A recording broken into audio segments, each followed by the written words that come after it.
Hi, welcome to our Coursera course. This is the first time we've ever taught an online course, and we're very excited about it. All right!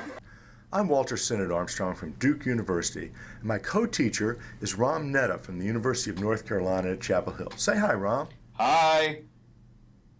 Thanks.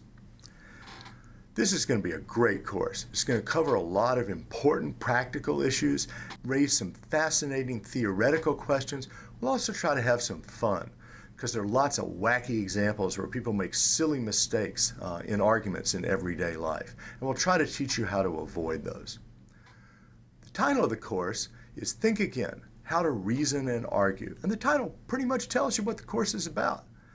We'll try to teach you to think again about a wide range of issues that affect your life in various ways.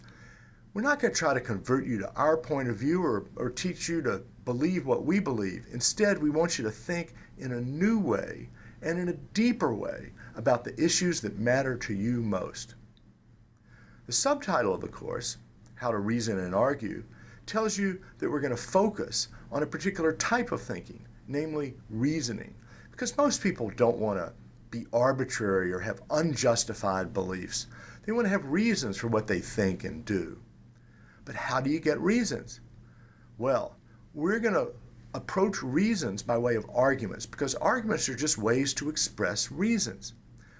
And if you can understand arguments, you can understand reasons. And if you can formulate good arguments, you can have good reasons for the ways in which you think and behave.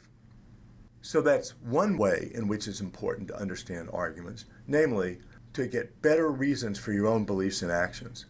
But another way in which it's very important to understand arguments is to avoid mistakes, because there are lots of charlatans out there who are going to try to convince you to think the way they want you to think and to behave the way they want you to behave by giving you bad arguments. So you need to spot them and avoid them.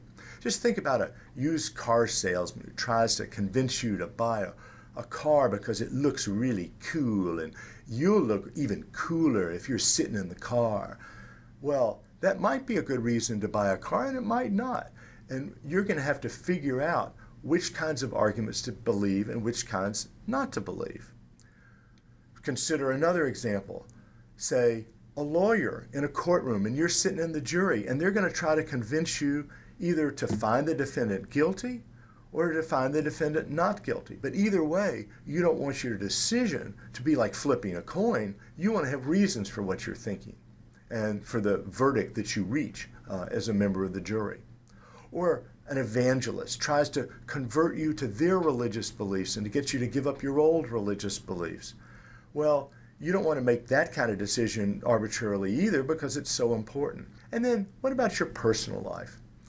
You might have a friend who says, let's go for a cross-country trip, it'll be great. Well, maybe it will and maybe it won't, but you don't want to commit yourself to such a big endeavor without having thought it through properly. How are we going to study arguments? Well, in this course we'll have 4 parts. The first part will teach you how to analyze arguments. That might seem really simple. You just read the passage and hear what they're saying, but actually it's quite hard, because some passages or some sets of words, if we're talking about spoken language, contain arguments and others don't. Here's an example. Consider a letter to the editor. Some letters to the editor don't have arguments at all. They just say, thank people for having behaved in nice ways or done nice things. On the other hand, other letters to the editor include arguments. They try to convince you to vote for a certain political candidate, for example. So you need to distinguish which passages include arguments and which passages don't include arguments. Then you need to look at those passages and figure out which of the words, which parts of those passages contain the argument. Then you need to separate out those parts, put them in a certain order, which we'll call standard form, and often these arguments will have missing parts, and you'll have to supply those missing parts or suppressed premises in order to get a full picture of how the argument works. And that's what we'll do in part 1. Then in part 2, once we've got the argument in shape, we can start to evaluate it. But evaluation is going to depend a lot on what the purpose of the argument is. Some arguments try to be valid in a logical way, and those are deductive arguments. So we'll start first by looking at deductive arguments and the formal structure of deductive arguments. We'll look at propositional logic, then categorical logic. That'll be part 2 of the course. Then in part 3, we'll look at a different kind of argument, inductive arguments that don't even try to be deductively valid. Here there are just a lot of different kinds. So we'll look at statistical generalizations, applying generalizations down to particular cases. We'll look at inference to the best explanation and arguments from analogy. We'll look at causal reasoning and probability and decision making. So there'll be a lot of different types of inductive arguments covered in part 3. Then in part 4, we'll look at fallacies. These are common but very tempting ways to make mistakes in arguments. Some of them have to do with vagueness, others have to do with ambiguity. Some of them are irrelevance, like arguments ad hominem and appeals to ignorance. And we'll also look at a major fallacy called begging the question that people commit all the time. And in the end, we'll teach you a general method for spotting and avoiding these common mistakes. So that'll be part 4. And at the end of each part, we'll have a short quiz with some questions to make sure you understood. So we're very glad to have you in this course, and we're very honored that there's so many students in this course. But that raises one problem. Namely, we cannot answer emails from students. So please do not email us individually.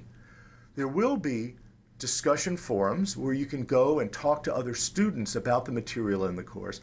And I bet that if you go to those forums, not only will you get your questions answered, but if you go to those forums and help answer other people's questions, everybody will learn more. And that's what this course is all about. So thanks very much for joining us on this adventure, and we hope you stick with it because we've got a lot of fun and a lot of important things to cover. One final recommendation. We've done these lectures so that you can just watch the lectures by themselves and do the exercises and take the quizzes.